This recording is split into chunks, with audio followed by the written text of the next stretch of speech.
अत ध्यानं प्रवक्ष्यामि शृणु सर्वाङ्गसुन्दरी। यत्कृतं देवदेवेन ध्यानं हनुमतः प्रियम्। पञ्चवक्त्रं महाभीमं त्रिपञ्चनयनैर्युतं बाहुभिर्दशभिर्युक्तं सर्वकामार्थसिद्धिदम्।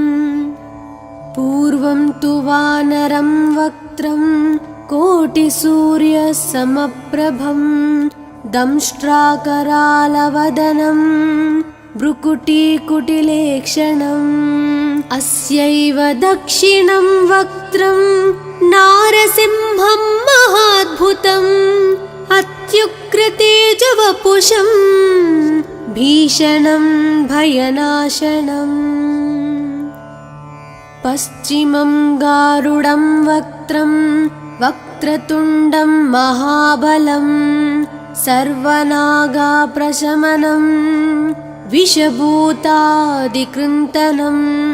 उत्तरं सौकरं वक्त्रं कृष्णं दीप्तं नभोपमं पातालसिंहवेताल ज्वररोगादिकृन्तनम्। ऊर्ध्वं हयाननं घोरं दानवान्तकरं परं येन वक्त्रेण विप्रेन्द्र तारकख्यं महासुरं। जगानसरसं तत्स्यात् सर्वशास्त्रहरं परं ध्यात्वा पञ्चमुखं रुद्रं हनुमन्तं दयानिधिम्। खड्गं त्रिशूलं खट्वाङ्गं पाशाङ्कुशपर्वतं मुष्टिं कौमदकीं वृक्षं धारयन्तं कमण्डलम्। बिन्दिपालं ज्ञानमुद्रां दशाभिमुनिपुङ्गवम् एतानि युधजालानि धारयन्तं भजाम्यहम्।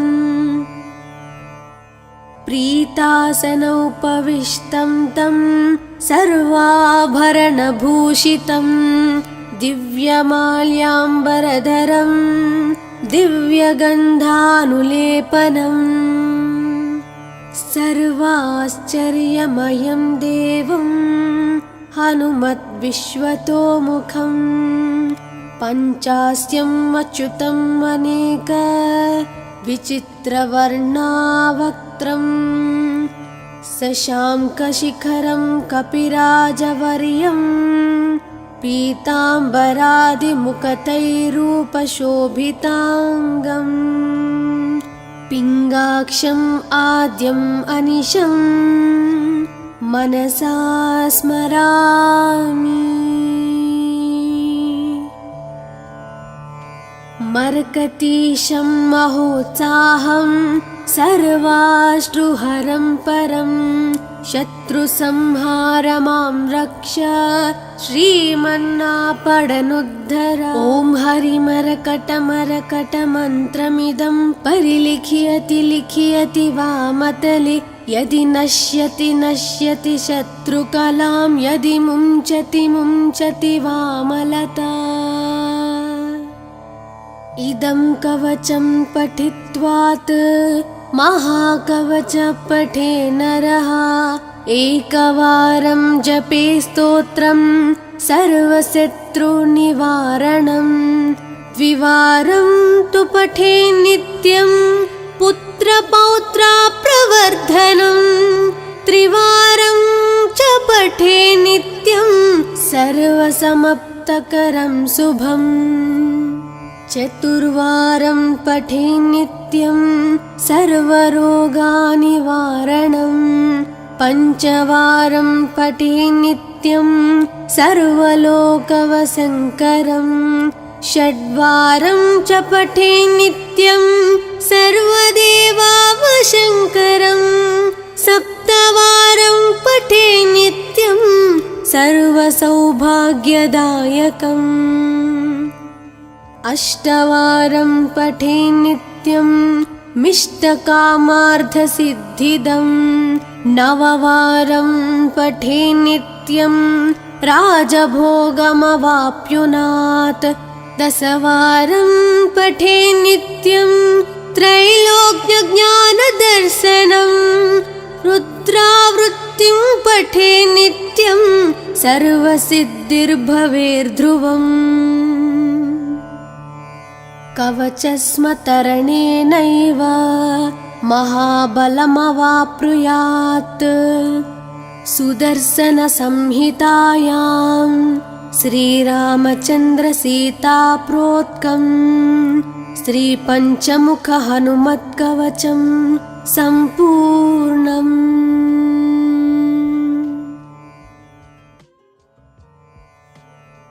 अथ ध्यानं प्रवक्ष्यामि शृणु सर्वाङ्गसुन्दरी। यत्कृतं देवदेवेन ध्यानं हनुमतः प्रियं। पञ्चवक्त्रं महाभीमं त्रिपञ्चनयनैर्युतं। बाहुभिर्दशभिर्युक्तं सर्वकामार्थसिद्धिदम्। पूर्वं तु वानरं वक्त्रं कोटिसूर्यसमप्रभं। दंष्ट्राकरालवदनं भ्रुकुटीकुटिलेक्षणम्। अस्यैव दक्षिणं वक्त्रं नारसिंहं महाद्भुतम्। अत्युग्रतेजवपुषं भीषणं भयनाशनम्। पश्चिमं गारुडं वक्त्रं वक्रतुण्डं महाबलं। सर्वनागाप्रशमनं विषभूतादिकृन्तनम्। उत्तरं सौकरं वक्त्रं कृष्णं दीप्तं नभोपमं।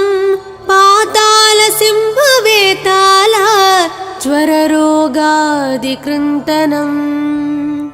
ऊर्ध्वं हयाननं घोरं दानवान्तकरं परम्। येन वक्त्रेण विप्रेन्द्र तारकख्यं महासुरं। जगानसरसं तत्स्यात् सर्वशास्त्रहरं परं। ध्यात्वा पञ्चमुखं रुद्रं हनुमन्तं दयानिधिम्। खड्गं त्रिशूलं खट्वाङ्गं पाशाङ्कुशपर्वतं। मुष्टिं कौमदकीं वृक्षं धारयन्तं कमण्डलम्। बिन्दिपालं ज्ञानमुद्रां दशाभिमुनिपुङ्गवम्। एतानि युधजालानि धारयन्तं भजाम्यहम्। प्रीतासनोपविष्टं तं सर्वाभरणभूषितं। दिव्यमाल्याम्बरधरं दिव्यगन्धानुलेपनम्। सर्वाश्चर्यमयं देवं हनुमद्विश्वतोमुखं। पञ्चास्यम् अच्युतम् अनेक विचित्रवर्णावक्त्रम्। शशाङ्कशिखरं कपिराजवर्यं। पीताम्बरादिमुकुटैरूपशोभिताङ्गम्। पिङ्गाक्षम् आद्यम् अनिशं मनसा स्मरामि। मर्कतीशं महोत्साहं सर्वाश्रुहरं परं। शत्रुसंहार मां रक्ष श्रीमन्नापडनुद्धर। ॐ हरिमरकटमरकटमन्त्रमिदं परिलिख्यति लिख्यति वामतले। यदि नश्यति नश्यति शत्रुकलां। यदि मुञ्चति मुञ्चति वामलता। इदं कवचं पठित्वात् महाकवच पठे नरः। एकवारं जपे स्तोत्रं सर्वशत्रुनिवारणं। द्विवारं तु पठे नित्यं पुत्रपौत्राप्रवर्धनम् त्रिवारं च पठे नित्यं सर्वसमप्तकरं शुभम् चतुर्वारं पठे नित्यं सर्वरोगानिवारणम् पञ्चवारं पठे नित्यं सर्वलोकवशङ्करम् षड्वारं च पठे नित्यं सर्वदेवावशङ्करम् सप्तवारं पठे नित्यं सर्वसौभाग्यदायकम् अष्टवारं पठे नित्यं मिष्टकामार्थसिद्धिदम् नववारं पठे नित्यं राजभोगमवाप्नुयात् दशवारं पठे नित्यं त्रैलोक्यज्ञानदर्शनम् रुद्रावृत्तिं पठे नित्यं सर्वसिद्धिर्भवेर्ध्रुवम् कवचस्मतरणेनैव महाबलमवाप्नुयात् सुदर्शनसंहितायां श्रीरामचन्द्रसीताप्रोक्तं श्रीपञ्चमुखहनुमत्कवचं सम्पूर्णम्।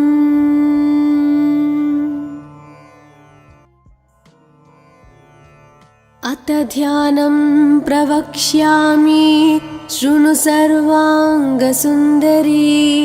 यत्कृतं देवदेवेन ध्यानं हनुमतः प्रियं पञ्चवक्त्रं महाभीमं त्रिपञ्चनयनैर्युतं बाहुभिर्दशभिर्युक्तं सर्वकामार्थसिद्धिदम् पूर्वं तु वानरं वक्त्रं कोटिसूर्यसमप्रभं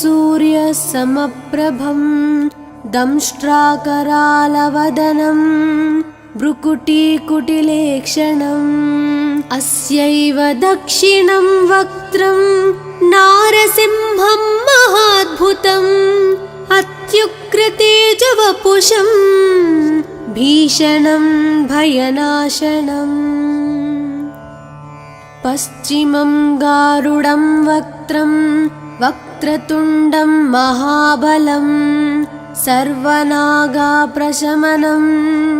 विषभूतादिकृन्तनम् उत्तरं सौकरं वक्त्रं कृष्णं दीप्तं नभोपमं पातालसिंहवेताल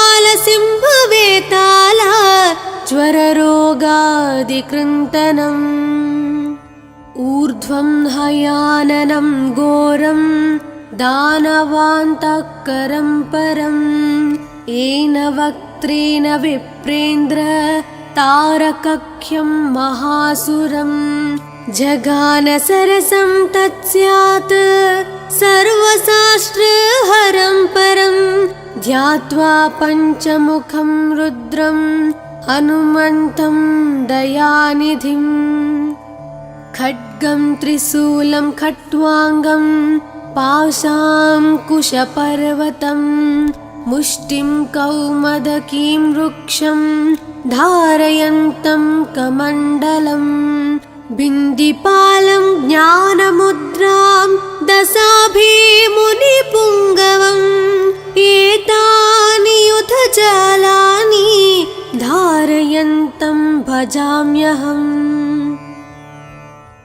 प्रीतासनोपविष्टं तं सर्वाभरणभूषितं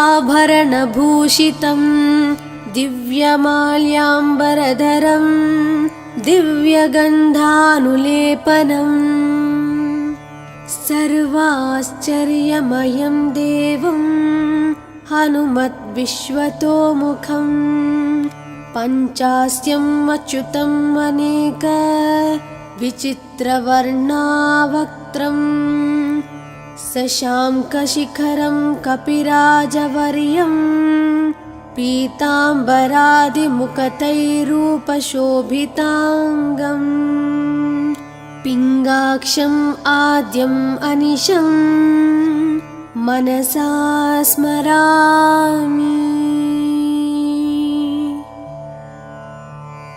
मर्कतीशं महोत्साहं सर्वाश्रुहरं परं शत्रुसंहार मां रक्ष श्रीमन्नापडनुद्धर। ॐ हरिमरकटमरकटमन्त्रमिदं परिलिखयति लिखयति वामतले यदि नश्यति नश्यति शत्रुकलां यदि मुञ्चति मुञ्चति वामलता।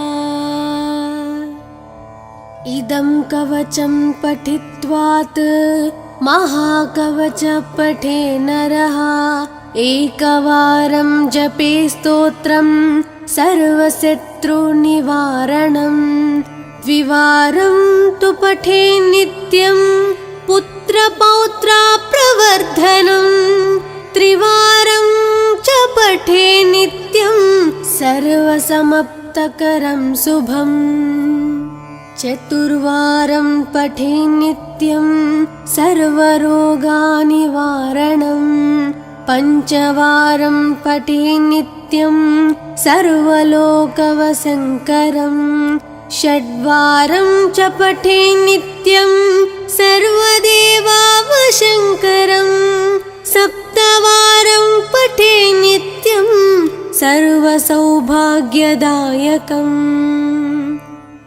अष्टवारं पठे नित्यं मिष्टकामार्थसिद्धिदं नववारं पठे नित्यं राजभोगमवाप्नुयात् दशवारं पठे नित्यं त्रैलोक्यज्ञानदर्शनं रुद्रावृत्तिं पठे नित्यं सर्वसिद्धिर्भवेर्ध्रुवम्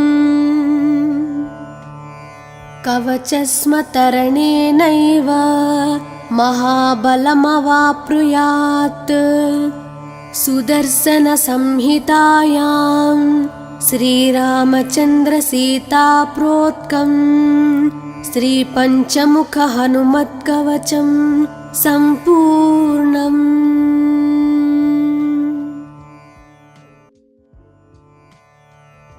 अथ ध्यानं प्रवक्ष्यामि शृणु सर्वाङ्गसुन्दरी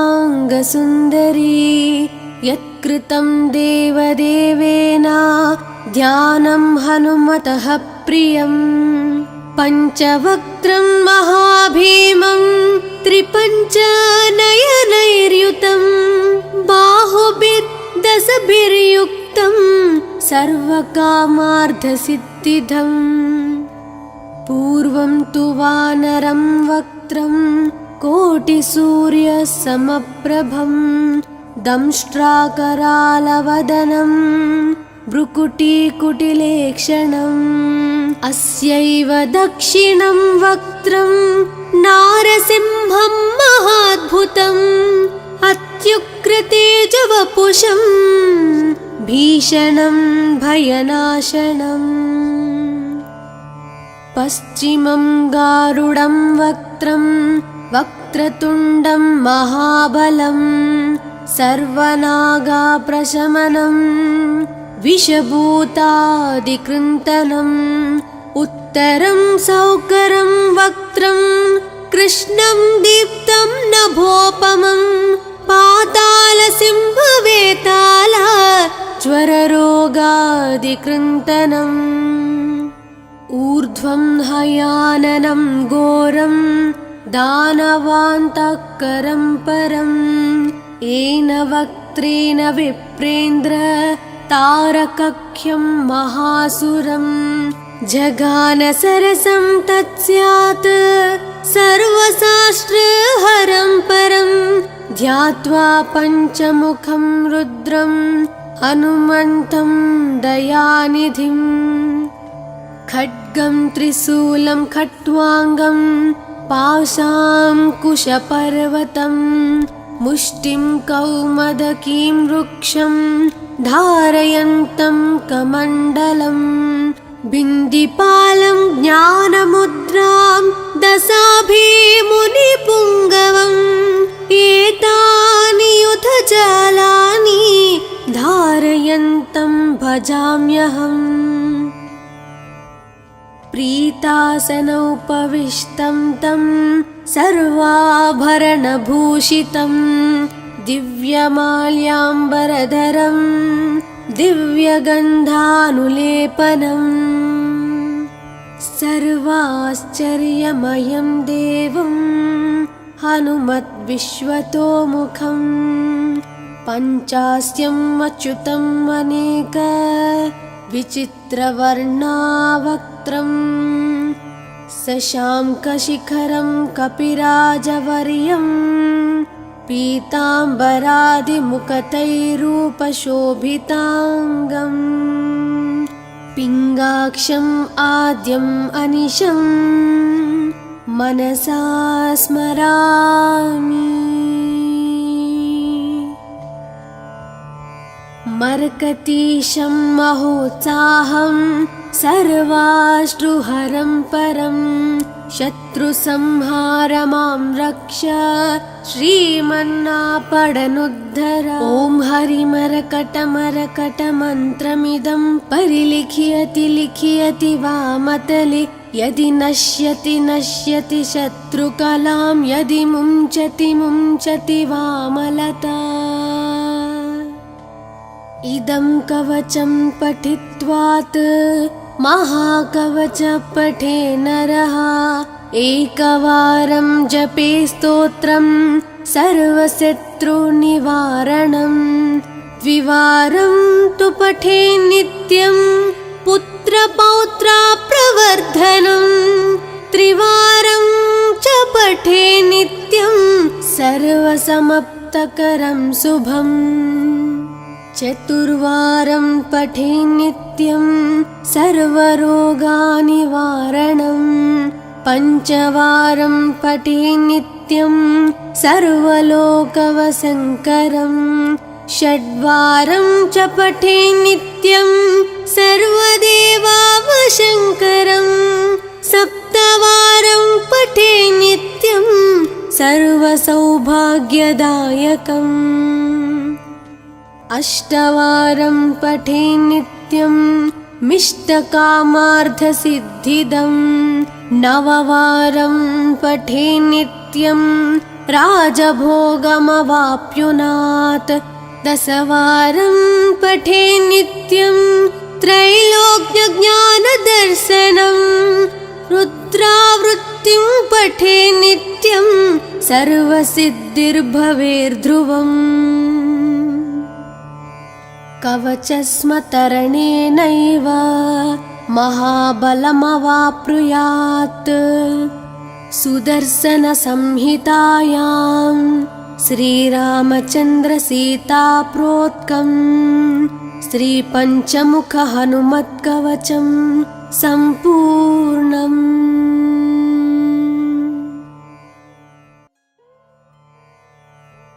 अथ ध्यानं प्रवक्ष्यामि शृणु सर्वाङ्गसुन्दरी यत्कृतं देवदेवेन ध्यानं हनुमतः प्रियम् पञ्चवक्त्रं महाभीमं त्रिपञ्चनयनैर्युतं बाहुभिर्दशभिर्युक्तं सर्वकामार्थसिद्धिदम् पूर्वं तु वानरं वक्त्रं कोटिसूर्यसमप्रभं दंष्ट्राकरालवदनं भ्रुकुटीकुटिलेक्षणम् अस्यैव दक्षिणं वक्त्रं नारसिंहं महाद्भुतम् अत्युग्रतेजवपुषं भीषणं भयनाशनम् पश्चिमं गारुडं वक्त्रं वक्रतुण्डं महाबलं सर्वनागाप्रशमनं विषभूतादिकृन्तनम् उत्तरं सौकरं वक्त्रं कृष्णं दीप्तं नभोपमं पातालसिंहवेताल ज्वररोगादिकृन्तनम् ऊर्ध्वं हयाननं घोरं दानवान्तकरं परं येन वक्त्रेण विप्रेन्द्र तारकख्यं महासुरं जगान सरसं तत्स्यात् सर्वशास्त्रहरं परं ध्यात्वा पञ्चमुखं रुद्रं हनुमन्तं दयानिधिं खड्गं त्रिशूलं खट्वाङ्गं पाशाङ्कुशपर्वतं मुष्टिं कौमदकीं वृक्षं धारयन्तं कमण्डलं बिन्दिपालं ज्ञानमुद्रां दशाभिमुनिपुङ्गवम् एतानि युधजालानि धारयन्तं भजाम्यहम् प्रीतासनोपविष्टं तं सर्वाभरणभूषितं दिव्यमाल्याम्बरधरं दिव्यगन्धानुलेपनम् सर्वाश्चर्यमयं देवं हनुमद्विश्वतोमुखं पञ्चास्यम् अच्युतम् अनेक विचित्रवर्णावक्त्रं